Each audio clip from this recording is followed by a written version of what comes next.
So officially first day na gagamitin namin si Bugoy. Dahil wala na yung BIOS. Wala rin yung Sentra. NMAX na lang meron. Saka si Bugoy. Itong DA-70 natin, gagamitin natin today hanggang sa mga susunod na araw. Ngayon pupunta kami ng Aguila Autoglass sa may Baliwag, Bulacan para palitan natin to. Ayan o, lumahama to. Laki. Kaya hindi ko pa mailagay yung mga nandito, baka baklasin yan. Ayan, mga ganyan. So tara, tayo ng Baliwag, Bulacan. Let's go!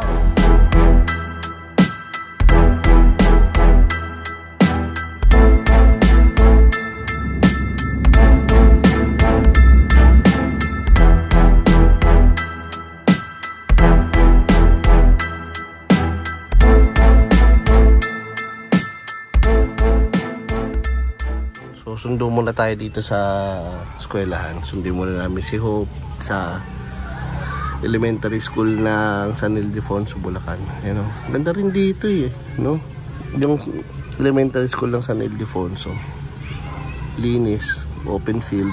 Kasi yung nakagis na namin na school sa Quezon City, private school, Living Epistle Christian Academy. Okay naman, kaya lang wala sila talagang ganito na open field. Pero maganda rin ang teaching. Maganda ang teaching doon sa school na yan.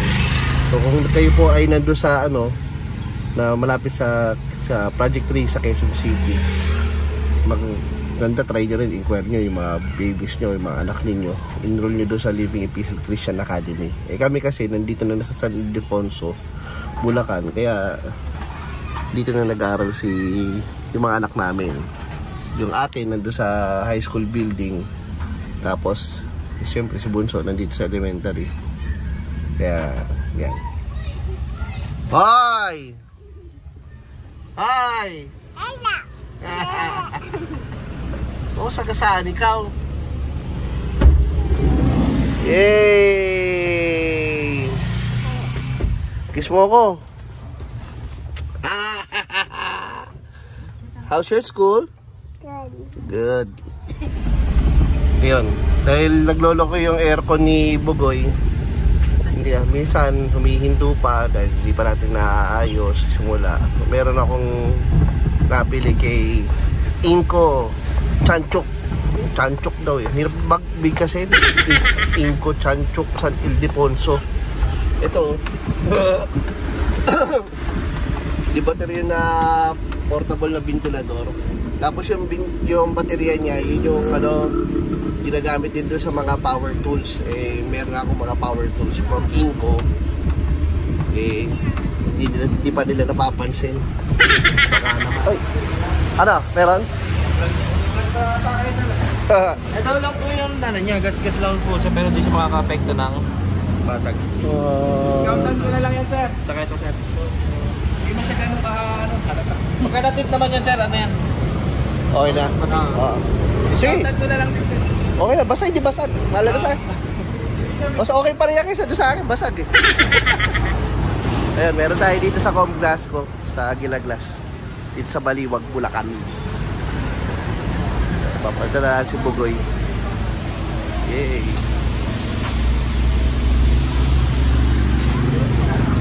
Hindi makita yung basag. Hindi makita yung basag sa sa video. So binigay nila sa atin ng magandang presyo, parang around 4.2.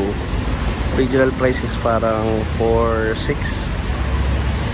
May slight tagas-gas saka yung yung salamin, may slight tagas-gas. Kaya binigay tayo ng magandang discount dito sa Comglass ko, Aguila Glass, dito sa Baliwag, Bulacan. Along DRT Highway lang yan. Yung indifference, wala siya dito nung parang itim para doon sa RBS.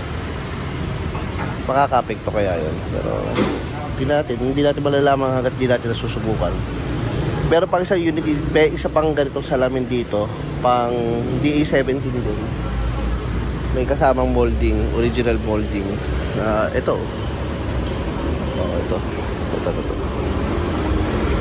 Pang DA-17 din. Marami pang DA-64.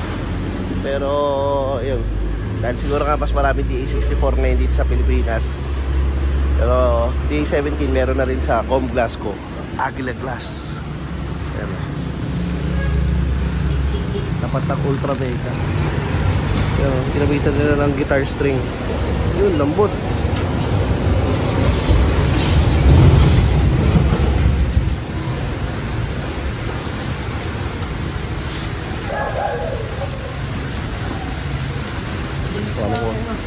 Parang wala lang ah.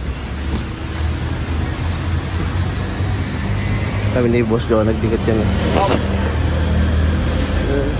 Loki, nagdikit yan ah. Parang wala lang.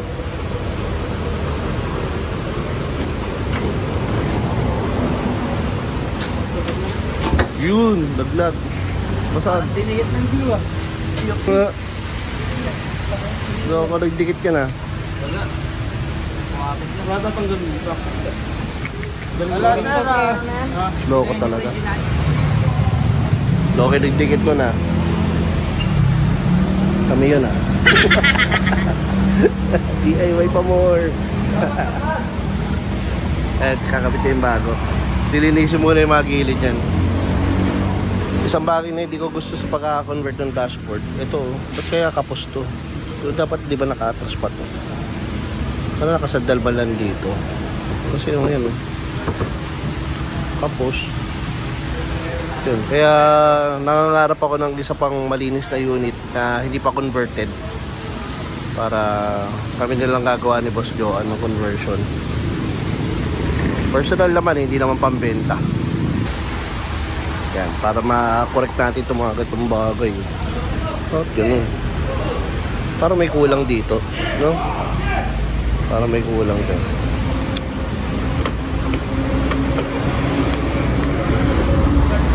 Soon. Later this year. Tignan natin. Ma-convert natin ng maayos si Bugoy. So, sa ngayon, palagay ko this year, tatakbo yan si Bugoy na ganyan ang itsura.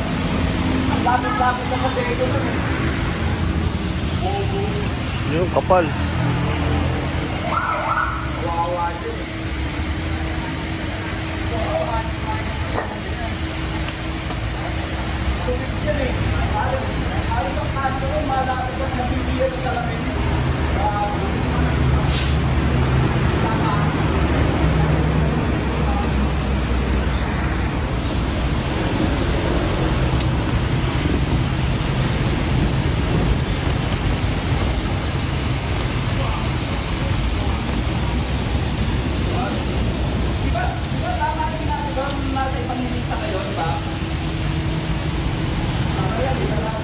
Yan. Okay na, may salamin na si Bugoy. Ayan, may salamin na si Bugoy. Tapos, dahil tanghali na, kain kami dito sa Aling Remy Sir Kelly. Ayan. Sikat daw tong Sir Kelly dito sa Baliwag, Bulacan eh. Dito, so, actually sa San Rafael to. Ay, kuya na ko. Okay, kain na kami. Dito, Sir Kelly. Wow. Ito puto, tinitira. Puto, hi. Ito, Sir Kelly.